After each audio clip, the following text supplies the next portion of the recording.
Read at your own risk. In a gradually heating bathtub, you'd be boiled to death before you knew it. Oh my God. And that's the point.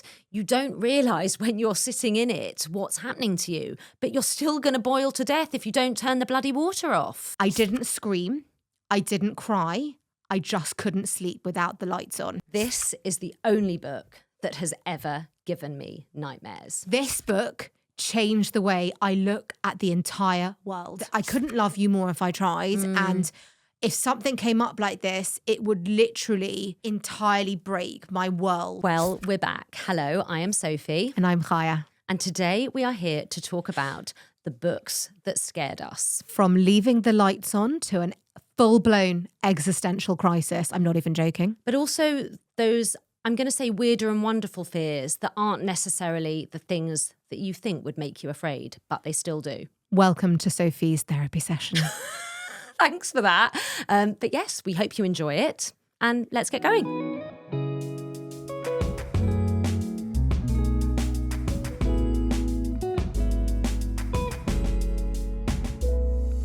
Hello. Hello, and I'm going to give myself a big pat on the back for being here because I was out very late last night and yeah, I'm ready to go, but I'm impressed I'm here because I was out late at karaoke. So. How rude would it be if I was like, yes, you look exhausted. No, you look wonderful, darling.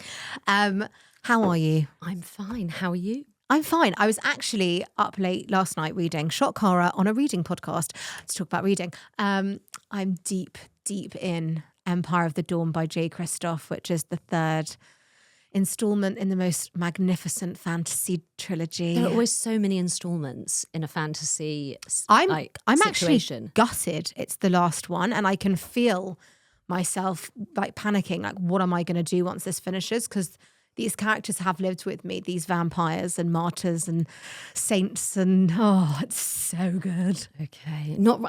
I'm open to everything. I'm actually reading, I brought it with me, Free Food for Millionaires. Have you read Pachinko? Yes. So this is Min Jin Lee's, I think it's her first book. It's absolutely brilliant.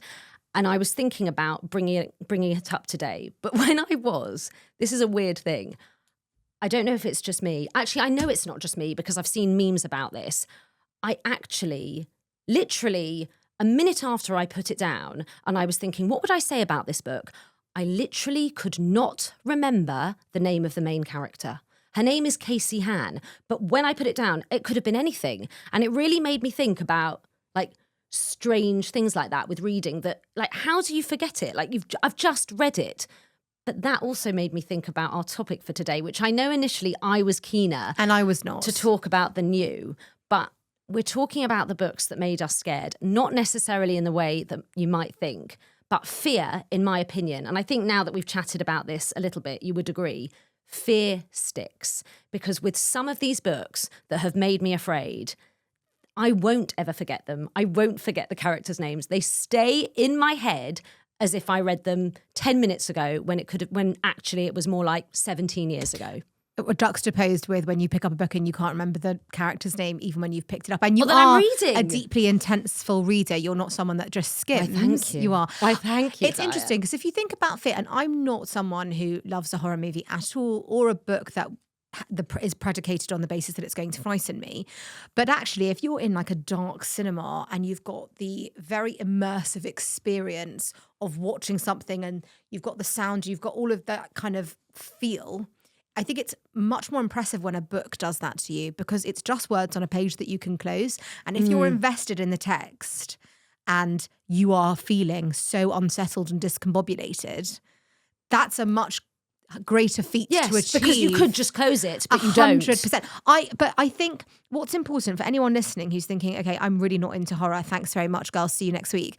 We do talk about a huge range of books here, from non-fiction to fiction, that span a wide range of genres, but that frightened us in different ways or provoked thought. Like I'm going to be talking about a book on recycling but made me think about climate change. And I literally would look at my bins and think, where is it going, what I'm putting in there? And literally I would shout at anyone that didn't put something in the recycling. I mean, that's kind of an there indicator. Are many types of fear. Indeed.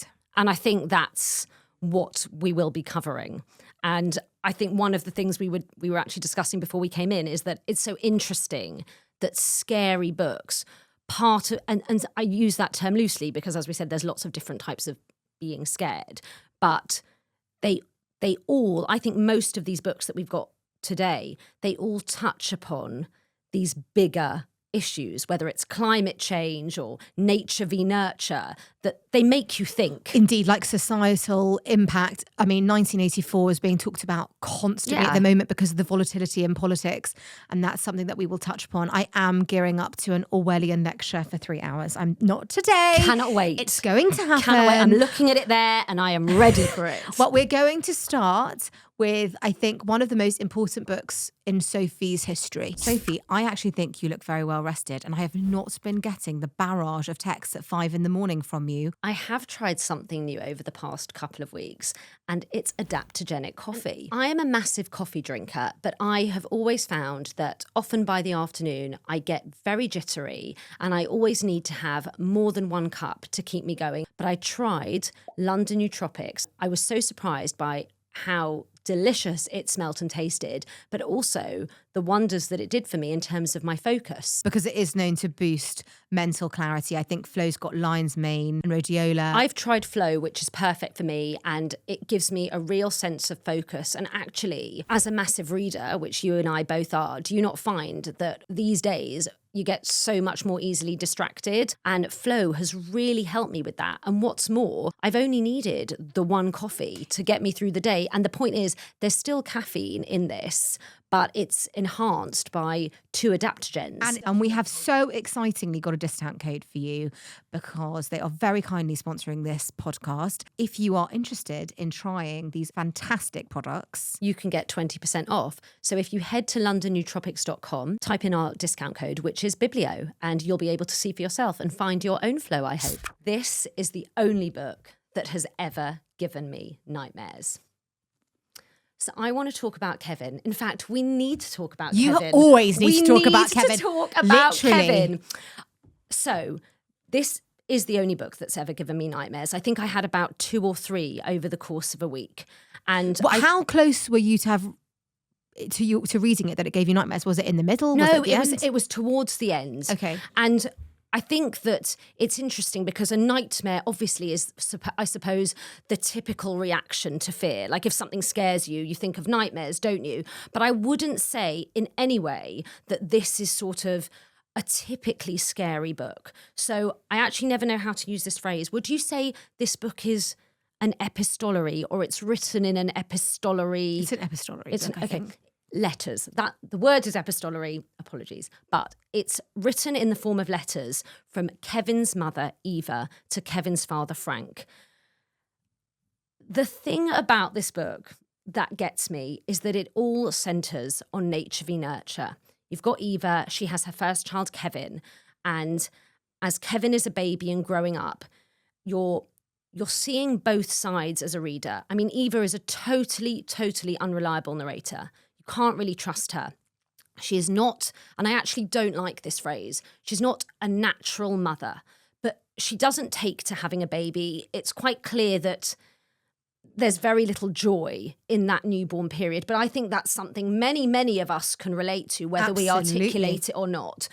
And, you know, there are things about Kevin that quite frankly are horrific. I mean, he, at age 6, I'm sorry to bring up poo, but he's still soiling his nappies. And you can imagine as a mother, like, you know, this is very challenging.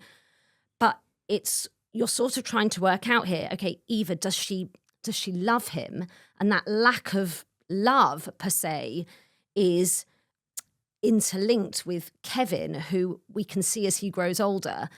There is some seriously bad behaviours going on. So is Kevin born, again, I don't like the phrase, is he born bad? Is it his nature? Or is it the fact that he has a mother like Eva who clearly, well, she doesn't really seem to love him? And that is what you're dealing with as a massive thing. This is a huge, I mean, surely this is one of the biggest questions in life. And we know there's not one answer. It's not either or. They link intrinsically, and I guess maybe for some people, one matters more than the other, but you can't really separate But what them. about this book actually frightened you? Because it's visceral to like dream about a book that you're reading. There are scenes that are so disturbing that won't, like, I still remember what happens on March the 8th. You know, you have scenes in there that are written where Kevin is involved in an accident that happens to his sister, and watching the reaction of his family towards that, you know, his adoring father and his mother, who quite frankly blames him. You're really getting the sense the tension is palpable. The whole way through the book, it's like the build-up to something very, very, very disturbing, which happens at the end. And quite frankly, it's absolutely horrifying. And that last hurrah is something that it is such a premeditated, calculating, awful act. That's what gave me nightmares, and I don't want to spoil it.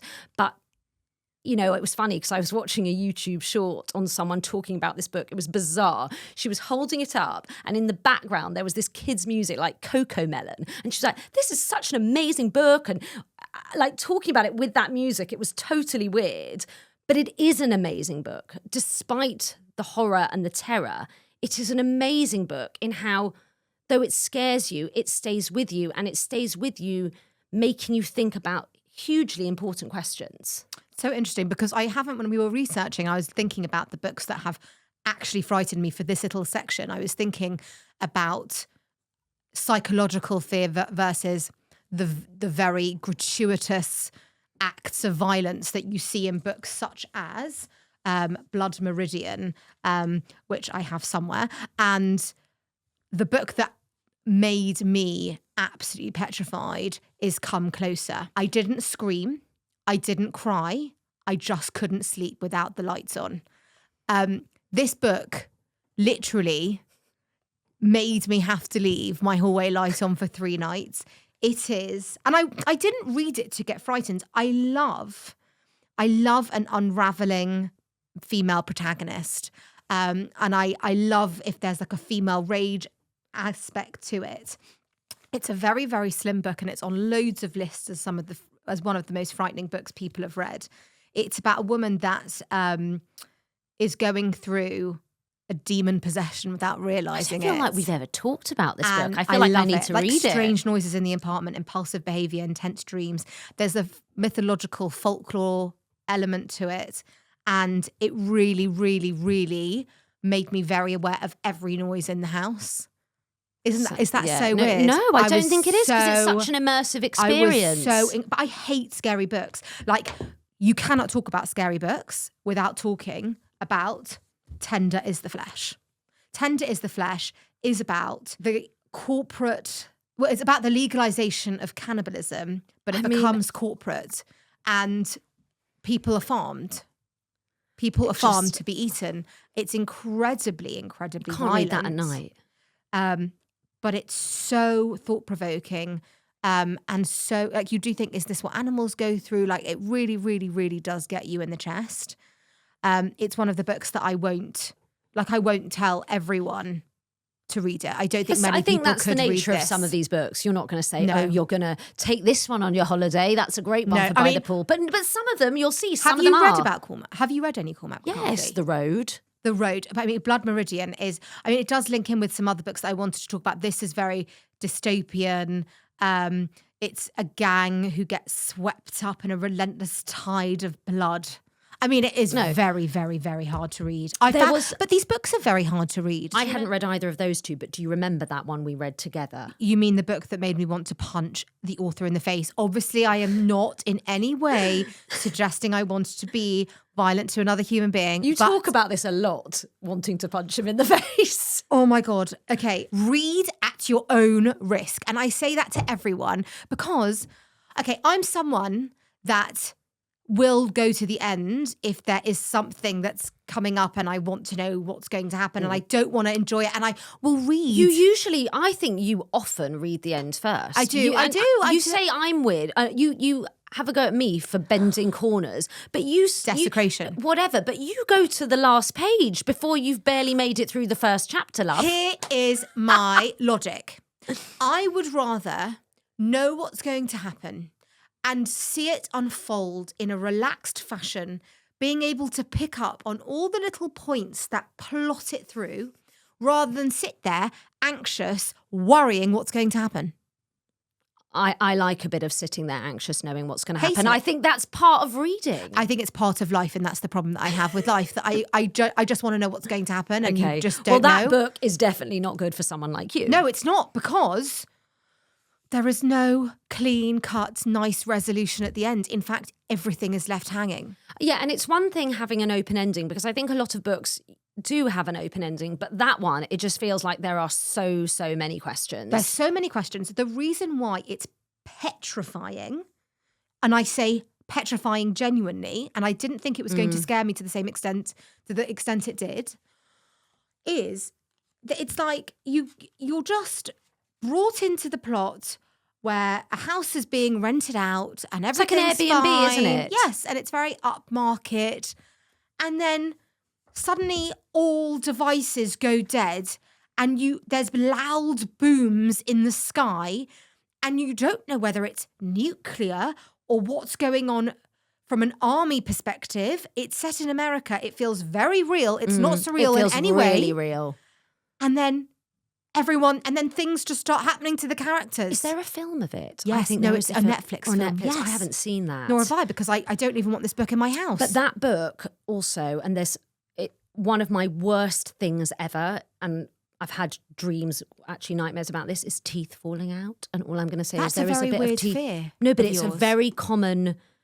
It's a very common occurrence in like nightmares. It's apparently to do with either stress. If you're someone who like grinds or clenches your jaw in sleep, often you have it. But that book has a bit of that, and that just totally freaked me out. Like after that, I'm like, I don't know if I can continue. Well, what freaked me out was because it's so real, and there's other aspects to the story about race and class that's really interesting, and the characters, the families, etc. The people that own the property then come back, so they're all like together.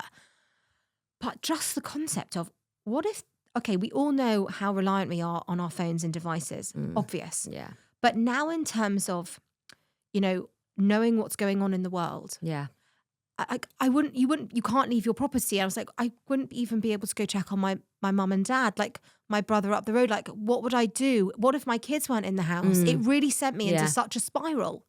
And the open ending doesn't help you. I know that. You almost... I can't even tell you how much it bothered me. You almost have a fear of open endings. It's like a weird fear of your own. And actually... I won't read a book if I know it's open-ended. I really won't. But actually, I talked about this next section as kind of... Well, I didn't really have a name for it, but then you said it's actually just Sophie's weird fears. AKA welcome to therapy. No, I was saying that there are some books that are frightening frightening, and you wouldn't think they are. Yeah, the books that you've chosen for this section to talk about for 5 minutes are not scary.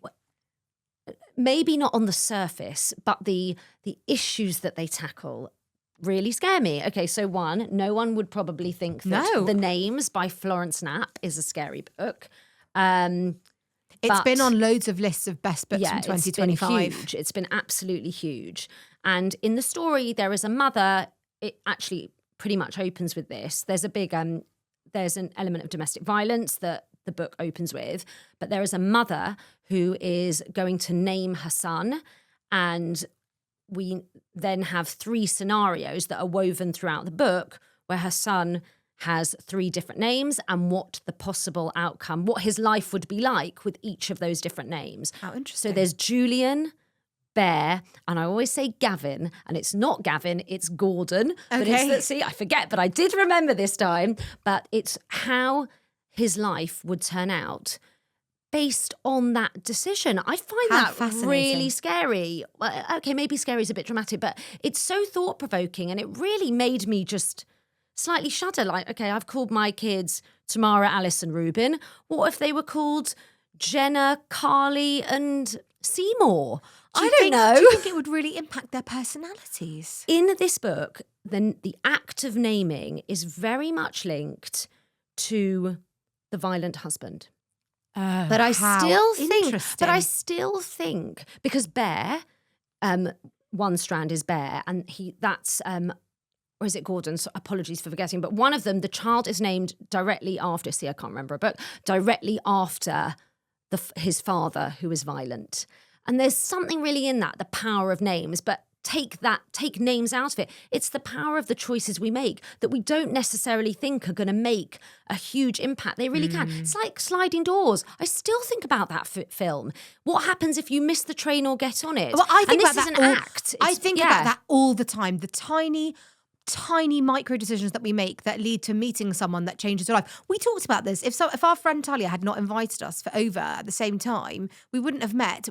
This all wouldn't have happened. And how much time did she spend thinking, I'll just invite those two together, those two families together? Probably 5 minutes. But I would say that's largely been a positive thing. Although before this podcast, what were you saying about me? Like, I'm your most what friend? We were just saying. No, like how dare you impugn my character? No, like how, like, whatever, we're all or nothing, high right? maintenance. We're all or nothing. Oh, I'm very all or high nothing. maintenance, whatever, all or nothing. But I would say it's been a great thing that happened and we met. Absolutely. It's been fantastic. But with this, you see the other side. What happens when the choice, the name, doesn't lead to a good end? It just makes you think about the power we have in the decisions we make. I find it fascinating that 2 of the books that you've mentioned are all about like the power that we have over children. And I think you take that responsibility, as I do, hugely importantly, like we have brought life into the world and there really are no social parameters around how you raise children. And I see this in work, unfortunately, a lot in terms of like the casework of children that have been harmed, and you just think, who could do that? But actually, if you're that kind of overthinker that we both are, and you just think like we have such control over our children. I think about this all the time. Yes, well, you know, in life, there are so many things that you have to qualify for. But in theory, it is true that if you're biologically able, anybody can become a parent. Anybody and can there's become a something very parent. terrifying about that. It's terrifying. And actually, the people that are born in such trauma or pain, what they can then carry on to do is the nature versus nurture question. Exactly. But actually, the names is kind of the less extreme version of that, but isn't it's it? still there. It's still there. So that, for me, that brings up well, are we calling it a weird Sophie fear? Maybe that's a weird Sophie fear. And the other one that links to that is, again, it's linked to, it's actually, I would say it's slightly different. It's Tayari Jones's book. She wrote that book, American Marriage. Yes. This is called Silver Sparrow. I think it was her second book. It was really, really well reviewed. And this book is about 2 mothers, 2 daughters, same man, he's living a double life. Yes. And just this idea that you could be living your life none the wiser, whereas the person closest to you is living a completely alternative life simultaneously. I found that very scary. And in this book, the 2 girls, they don't know each other, but they meet by chance at an event. Wow. And one of them is aware. That sounds like a great book to read. I almost want to read it. No, I will lend it to you. But one of them is aware that they are the other family. They know that their father, because he's never really with them, they know that their father actually has a family who is with most of the time. And when she sees her half-sister, she clocks, she knows. But the other one is none the wiser. And it's a beautifully written book. It's so compelling. I don't think it's a book that anyone other than me with my weird fears might say is scary. I don't think this is a weird fear. But actually, there's something really frightening about that. I'll tell you why I don't think it's weird. I think it's an interesting book to raise in terms of it's not predicated to be a scary book. It's not written in that way. However, we put in a lot of trust and faith into the people that we love the most. And I always think about this, and I will look at my husband sometimes, and I couldn't love you more if I tried. And if something came up like this, it would literally entirely break my world. Yeah. Everything would feel like it crumbles. Because you've literally captured exactly what it is, which I wasn't you find frightening. That it's because you love them and you put your trust in them, and almost it's a given that the idea, that shock that is not there when you're you would never ever question it is terrifying. Yes. It's funny though, because there's so many books about betrayal and cheating and trust issues. I mean, how many thousands of books, but I don't know whether if they're so well written in terms of the characters that are expanded that you really feel in the place of the person that has been betrayed. You know, there's the drama element, but then there's the psychological element that puts you in their shoes and you think, what if this was me? And then you start panicking. And I think it's also actually that large parts of this book feel very normal. It's like normal family life and just going about their lives in this way. But there's this sort of massive like elephant in the room that like no one's talking about. And half of them don't know it's there anyway. I think this brings us so beautifully onto our next like category, because everything feels so normal until it doesn't. Oh, this is something that I've thought about since uni, because I read history at uni. And don't you always think, like, when you ever did history at school, I mean, how could this have happened? How do ordinary people, like, it's so easy for us with the benefit of hindsight to look back and be like, that's terrible. Or that they did that, or they joined this, genocide, or they were part slavery, of it. the Holocaust. This happened. Yes. But we have the benefit of hindsight, and that phrase has been coined for a reason. And when you look back and it's just happening, you do not see these things necessarily when you're in them. Now, granted, some people do, but for a lot of people, they're just living their day-to-day lives. Because it's a very slow percolation. Okay, so we are now talking about systems. This scares me a lot. Systems, control, it does. Gendered power, the fear of normalization. I think that's the perfect way to encapsulate really uncomfortable. Yeah. Because if you think about the volatility in the world, there is a line from 1984 that reverberates in my mind constantly. The party told you to reject the evidence of your eyes and ears. It was their final, most essential command. Now, in a world that we live in where everyone has a phone and everything is being captured, I find this with my work as well. It has completely changed casework for me, but also media, obviously. So when you've got people dying and it's being filmed from lots of different angles, society can make a very quick decision about whether something has happened that's right or wrong. Now we're talking about social dystopia and how an entire country, an entire group of people can be made to other another group, or how that fear or how that control or how that the governments can change and slowly bring in legislation that you blink and suddenly constitutionally your world has changed. So I'm thinking, obviously 1984, but I found the Prophet song. I actually don't have the cover because I was reading it and I scared took you off the too cover. much? Do you know what? I don't think it scared me, but because I'm legal, I was thinking, God, that could be very easily it's happening. plausible. It's not very even plausible. Emergency legislation. I mean, I love that won the Booker when it was 2 years ago. I know it was highly controversial. Yeah, but I love that it won. But I think it's so realistic and it's frightening because all of this can happen and has happened. Well, who said that? Your favourite person. My favourite person other than you. But Margaret Atwood has famously said how in The Handmaid's Tale, nothing was really fiction. It existed in different ways, but it was fact across different societies. I mean, I'm not going to explain the plot of The Handmaid's Tale. I mean, read it if you haven't. But one of the quotes from there is so connected to what you're saying. I just think it's something I almost want to like put up on a mirror so that we always remember it. But it's in a gradually heating bathtub, you'd be boiled to death before you knew it. Oh my God. And that's the point. You don't realise when you're sitting in it what's happening to you, but you're still going to boil to death if you don't turn the bloody water off. It's that slow trickle. It's the slow trickle. It's a very, very... The trickle to a flood.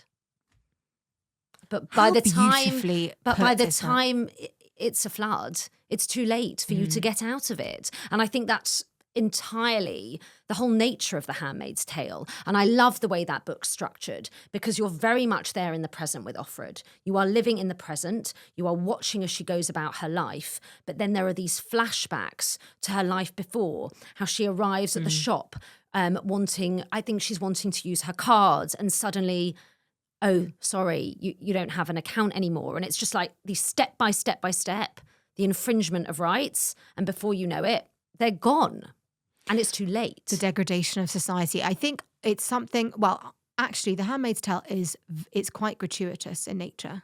There are scenes in there that are exceptionally violent. Yes. I almost feel, though, I never felt uncomfortable reading it, and I'm not like a lover of violence in any way. I just feel like it is so real that you kind of just accept that this is how it is. Yep, there's people hanging off the wall. Okay. I don't know. It's because these things can become normalized so quickly, and that's the point. We have always lived in the castles a bit like that. I that's a classic that I would beseech anyone to read because it has such similar themes. But that denigration of what we find normal and how vulnerable and weak morality can be when it's justified for certain reasons. Like we all say, murder is wrong. But, and it's such a slippery slope. I can see on your stack over there, Fahrenheit 451. I mean, that's a book that's so brilliant. Gus Montag, the firefighter.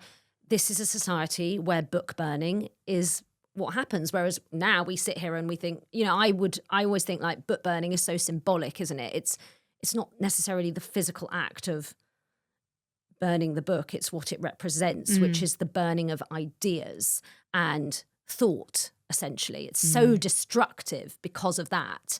But it's an absolutely brilliant book. Book burning, anything like that, it just throws me. I can't imagine that happening, but yet it has. But then it provokes questions about freedom of speech and what a society thinks should be allowed and shouldn't. And, but why that is viscerally frightening is because of how extreme it becomes. And you know what? And this is why I find it frightening. If you look at the list of books that have been banned in America in certain states, you will be shocked. Yes. Some of them are really... I think Charlotte's Web was banned. Yes. And, there were so many ones that I was just like, are you joking? So many like, books. I get, okay, Handmaid's Tale. Fine, whatever. It shouldn't have been banned, but Charlotte's Web. I know. And I mean, when I read Beloved by Toni Morrison, which is another classic that I think is so important, it's about Seth, who is now miles away from Sweet Home, the farm where she was kept as a slave for many years. Unable to forget the unspeakable horrors that took place there, she's haunted by the violent spectre of her dead child. I mean, it's frightening, but I think it's frightening because you're very aware that this has happened. But do you not think as well, very, very recently, with this, another aspect to it that makes this all very terrifying is that whole concept of herd mentality. It's like you just kind of go along with it and you see it all happening around you, and before you know it, it's okay that, this happens and it just 100%. becomes normal. And I mean, I know you don't watch it, but I've got to mention it. It's the same in The Traitors. You watch them all around the round table. They all go in there saying they're going to they've all got different viewpoints, but then the minute they sit down and someone throws someone's name into the ring, before you know it, like half, Everyone's 3/4, persuaded. they're all like, oh yeah, actually, it's probably them. And it's quite amazing to see that play out on TV. Scapegoating is fascinating. It is Well, fascinating. my 8-year-old, when she was learning about slavery in school, came home and said, "Mummy, how could this have happened? Like, why would they think that just because of the colour of someone's skin, that would in any way impact?" Like, she looked at me so quizzically, like, how could a whole group of people think that was normal? As an 8-year-old, she's like, well, that's a bit stupid, isn't it? Like, how was that connection made? And I was like, yes, you're absolutely right. It is. Isn't that petrifying that in that time, thousands, if not millions of people were persuaded that was normal and okay? Yeah. But I love looking at those books that kind of touch on elements of our past, because I think it's really important as well when you look at books that face more towards our future. Well, this is my fear. Well, yes, like recycling. I am not scared of recycling. So what we've learned today so far is Chaya is afraid of open endings and recycling. Oh and you thought my I'm fears not were weird. scared Yours are of totally odd. Recycling. I mean, it was really frightening. Okay. We come to climate fear and environmental collapse, Yeah. which, I mean, it's kind of linked. I just think we're all going to wake up one day and go, oh, the world's dying. Yes, that's, I Like, think we are all we say not? it and we just kind of go on. We're Well, living. it's cognitive dissonance. Yeah. Like, And I know you love that word. Resources are running out. I actually Googled a few days ago, how are there enough animals to feed the world? Let me guess, there aren't. It's like, how? I sometimes Google very strange things. But, okay, obviously, I pray at the altar of Emily St. John Mandel. Yeah. This is Sophie's copy of Station 11, and this is my highly prized copy of Sea of Tranquility. Look at that. Is that the proof? Yeah, right? it's the proof. Dystopia from a climate perspective and climate breakdown is obviously a whole subsection genre of dystopia. That we're doing a 3-hour one on that. 4, 5 a day. I'll tell you why this book really did frighten me. This book changed the way I look at the entire world. It is called Wasteland. It is nonfiction. It is by Oliver Franklin Wallace. And it is the dirty truth about what we throw away, where it goes, and why it matters. And it's narrative nonfiction. I love the cover. And he talks about the 10,000-year legacy of our nuclear waste. He talks about overflowing sewers, and he goes to the mountainous landfills of New Delhi where the children pick through our rubbish. I was just there. Now, I read this and I found it very hard to read. And then I went downstairs and I looked at my recycling bin and I was like, we're the cause. Where is this going? And then Barry threw a plastic wrapper in the main bin and I had an absolute meltdown because I accused him of killing the world in that one act. Yeah. But it really, really, really frightened me. Yeah. And there's no answer. And then when you read climate change fiction like Station 11, where you just think, we're the prelude to these books. Yeah, you're not wrong. It's really scary. I love that you can learn. Though. Yeah, I want to borrow Wasteland. You can have it. Thank you. Noted on here. I think that does link into another book that, if I'm going to be really honest, I actually feel a bit of a fraud because I talk about this book a lot, but I'm almost too afraid to sit down and properly read it. Do you know what it is? Clockwork Orange. No. Yes, actually, that is one, but it's non-fiction. Oh, I know it. Okay, no. Oh, it's there. The Anxious Generation. So, The Anxious Generation by Jonathan Haidt. You talk about this book all the time. Have you not read it? No, I've dipped into it. Breaking news. I've dipped into it, but I just can't bring myself to read it cover to cover. And I think it's because it came out at exactly the time that I gave my daughter a phone when she started secondary school. And it was this really weird moment where I had this book and I totally agree with him, but I'm giving her a phone and I'm thinking, I am such a weak person that I'm doing this when I know it's wrong. And I've also listened to him a lot on podcasts. He's absolutely brilliant. But there's something about sitting there and reading the words as you dip in and dip out. You know, I hope that all this social media, as it has been in Australia, is banned. He is the one that promulgated yes, that. and it looks like it could go that way here, and I really hope it does. For under 16s, I very much feel this is just not okay.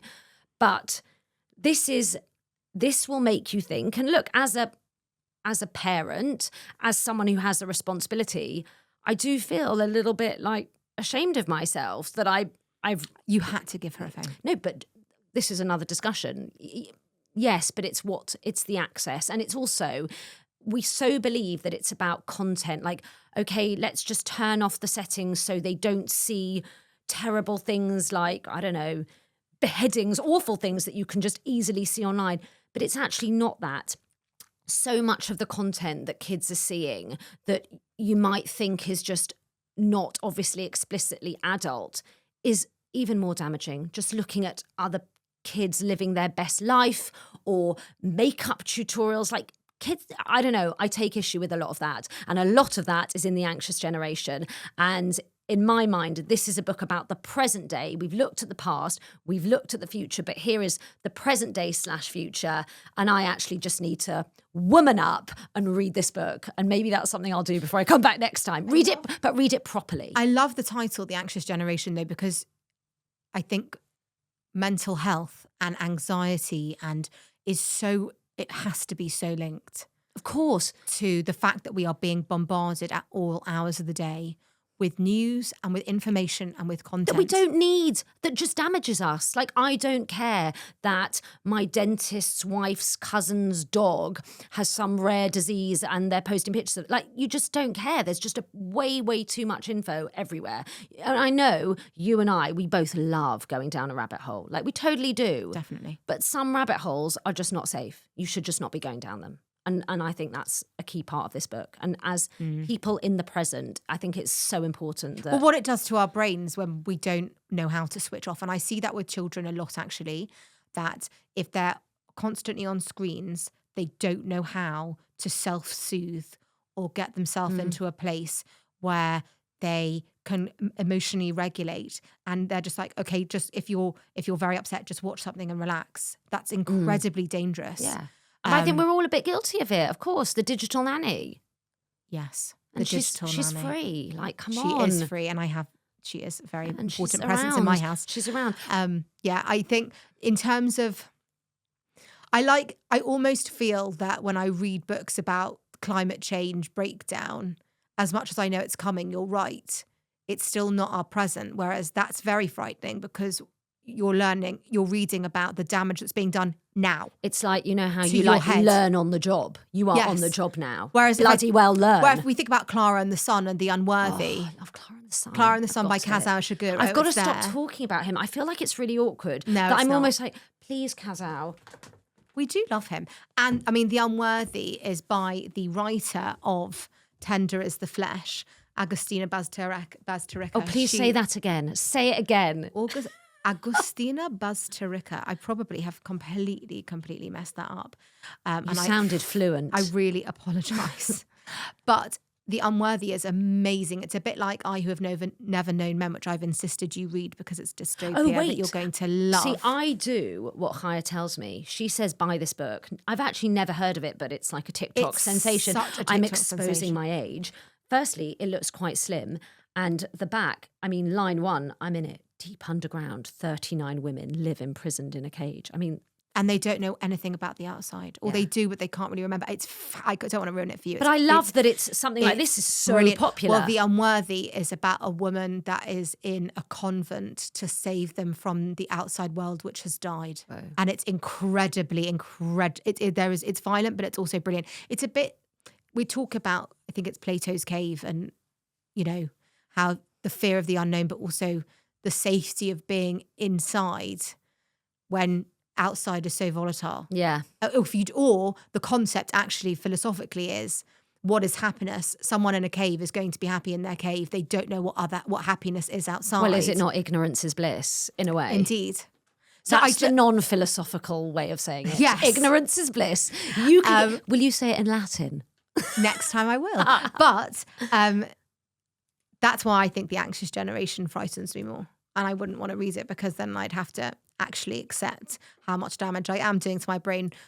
Well, we call it brain rot. That's been added to the dictionary now. Yeah. Brain rot. Which is why I think I love that we're talking about books, because hopefully people will put down their phones and start reading again. And I think that's the point. Like, we're saying these are scary, but I hope that from this discussion, it's quite clear that this is not just a series of horror books. These are thought-provoking books. Well, we haven't even got to the last one, which is AI. Well, Clara's AI. Clara is AI. This is an absolutely stunning, amazing, incredible novel that we were so fortunate to receive. Weren't we? We got it before it came out, and we were so excited. I have talked about Never Let Me Go on this podcast before, and this is almost seen as a companion to Kazuo Ishiguro's Never Let Me Go. And it's about AFs, aren't they? Aren't they like alternate? It was an AI friend, Clara, who is bought in a shop by Josie and her mother, and she becomes artificial friends. Sorry, that's the AF. And it's about the relationship between Clara and Josie and her neighbour, who is on a different societal level to her, and doesn't have the same access to things that Josie does. But I think what's so fascinating about this is that it's all told from Clara's perspective, and she's this kind of almost human, but she's clearly not human because she's AI, an artificial friend. And it's so chilling because it's that kind of drip feeding that really conveys how fragile humanity is through the story of not very many characters, but you see it, it's exposed, how fragile we are. And I think, AI is being talked about a lot at the moment. I think and I've got a few non-fiction and fiction books that have really freaked me out in this way. Though one of the books that I actually have, which is connected a bit to kind of the global aspect of climate change, AI, tech companies, it's called Social Warming, The Dangerous and Polarizing Effects of Social Media. That's one you should read after Anxious Generation. Facebook didn't mean to facilitate a genocide. Twitter didn't want to be used to harass women. YouTube never planned to radicalize young men. Well, it's like Careless People, which I've gone on about, Exactly. where it's the kind of the expose of what it was really like to work at Facebook and the control that these companies have. And that book is exactly the point, in that we've seen there's that documentary on Netflix. These people who are so involved in proliferating all this tech, they don't give it to their kids. They send them to tech-free schools. We're the idiots. I know. So in terms of AI, AI does... There's this book called Artificial Wisdom. I love that cover. I love it. This is a novel, and it's about the first presidential election between a human and AI. So one of the candidates is AI. It's 2050, and an investigative journalist is still grieving the loss of his wife after a deadly heat wave. So there's also climate aspects. And now there's also recycling aspects, I bet. Now the world is both burning and drowning. The decision has been taken to elect a global leader to steer humanity through the worsening climate apocalypse. The final two candidates are an ex-US president and Solomon, an AI. Now, why I love politics. So I loved reading a novel that involved, an election and all that stuff. But then there was this AI aspect. And I was like, well, on the one hand, wouldn't you want to give the steer of the world to an entity that has endless capacity to look at all the different options? It's all the scenarios. One brain can't do that, or a whole room of experts can't do that. When I look at what a supercomputer can do and how quickly that's processing information, you think, actually, we do want to. But then one of my favorite films of all time is The Matrix. I have watched that film 800 times, maybe more. I've only seen it once. And I know it verbatim, like the whole script. And I think I love it, but it also frightened me because I was like, this could all be real. And there was a point where I genuinely did think that we were all living in a computer mock-up. But then I was like, every time I read about AI, I think about The Matrix and how this is what we're gearing towards. So there's The Age of AI by Henry Kissinger, Eric Schmidt, and Daniel Huttenlocher, which is about how it's transforming society. And they're three very deep thinkers that think that not since the Enlightenment or Age of Reason have we changed how we approach security, economics, order, and knowledge itself. And then the coming wave. Yes.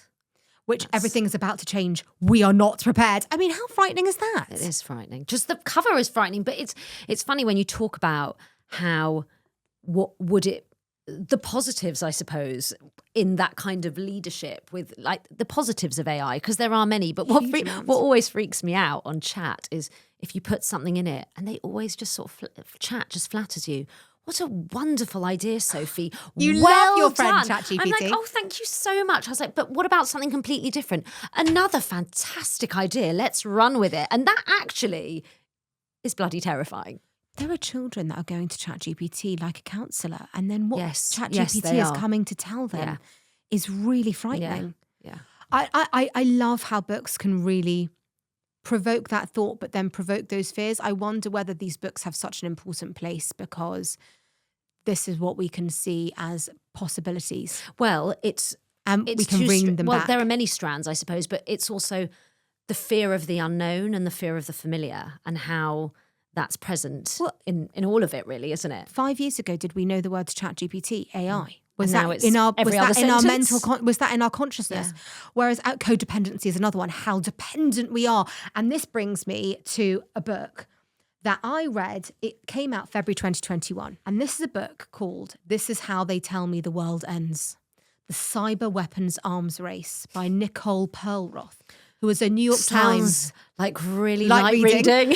A New York Times cybersecurity reporter tells the untold story of the cyber weapons market, the most secretive, invisible, government-sponsored market on earth. if you think about if someone hacks the NHS or prisons or Sorry, the water mains. I'm sorry, even when someone hacked M&S, it was a disaster. Do you remember the website? Yes. It was like catastrophe. The world ended. I know. My mother Yes. was beside herself. For her, arguably, it was worse than the water mains. Probably yes. My mum is ready for nuclear war. We always say she's got like 5 freezers. If she'll call my dad God. and go, Apocalypse now. I have 5 mayonnaise jars left. Buy 4 more. I love her so much. I can't explain. She's ready for Mum. My kids will say, haha, because nuclear war is actually a phrase they know. Don't know why. They're like, we'll go to Bubba. We'll go to Grandma. We're ready. She's ready. I'll go to Bubba with them. I- With my don't lot. even We'll all joke. go. We'll all go. But the experts in the field that I know read this book and thought it was phenomenal. It's a bit like Patrick Radden Keefe. Like you don't Stop. You don't feel Stop now. you don't feel like you're reading an elongated article, and it's very heavy, but it's really clever. The chapters are called like 0 Day Charlie, Closet of Secrets. I mean, it's fantastic. And then you're like, we're all about to die. Yeah. Everything is really fragile. But I think that's the beauty of this selection, because it's the heavy hitters and the ones that are maybe more insidious, how that fear can creep up on you. And then there's some that it's actually, you don't think they're frightening, but there are elements to them that are actually that we're really, all in a state of cognitive dissonance, pretending that this is not happening to us. Yeah. That if you think about that, all of our financial information is online. Yeah. And everything could just get wiped, and then no one knows who's got what. I think a lot of people aren't going to come back now because we're so doom and gloom. Oh, well, it's been great. But, I mean, there is a variety here. There's a variety. Maybe you were right when you said... If we're still here next week, join us. Maybe you were right when you were like, Sophie, I'm not sure this is a great topic, actually. Maybe you're right, but I've enjoyed talking about it. Yeah, but I do think there's a real range. People do like horror, though. Like, we've talked about some books that are scary books, and people love that. And then there are books that are frightening to you. I mean, I don't think I'd be frightened by The Names or Silver Sparrow. I'd just find that very interesting. Yeah. But yes, you're right. But then it would provoke thought about my husband, my family, my friends, my dad, my brother, things like that, where you're like, what happened Would they? Have Indeed. they? But then you have the dystopia, which, sorry, I love. The Handmaid's Tale is an award-winning TV show as well as being one of the most important books Because it ever speaks written. to all of us. It does. And it's not actually fiction. So if you like The Handmaid's Tale, you will have a whole host of recommendations here. And that's such a 100%. popular book. Yeah. What do you think is the book that someone should read first after The Handmaid's Tale? I say, if you've read I Who Have Never Known Men, which so many people I'm have, going to no read offense, this. you're so late to the party. I'm so non-trendy because I hadn't even heard of it. Read The Unworthy. Read The Unworthy. We actually put this question out there on Instagram as well to see what books had scared other people. And Kevin was the first few responses. Really? Was Kevin. And that doesn't really surprise me.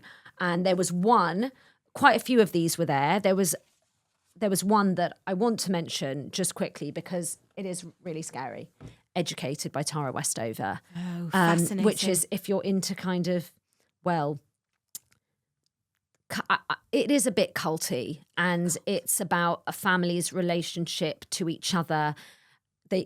Tara Westover basically grew up planning for the end of days. It's a brilliant book, but it's so interesting to see the array of fear-provoking books. And I've really enjoyed talking about it. Wasn't there an answer about Dr. Adam Kay's book?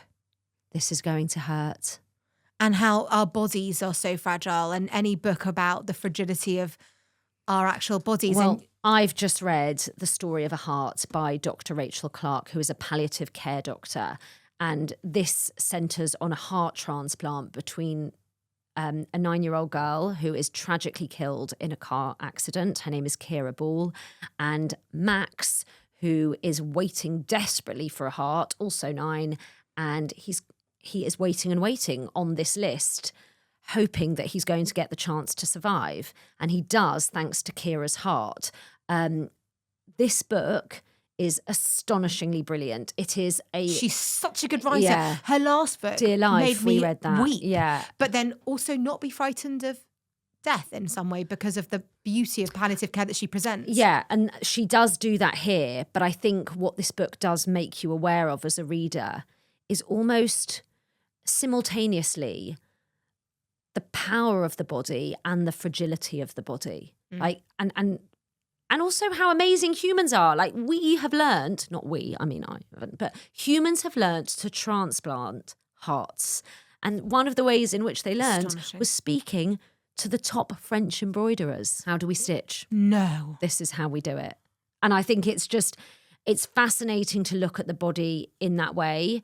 There is something quite shocking / scary about it. But I think every human should read these books because they give you a totally new appreciation of life. 100%. And that is really important. 100%. Thank you for joining us. Thank you. And I hope you don't go away feeling too frightened. It's been a pleasure.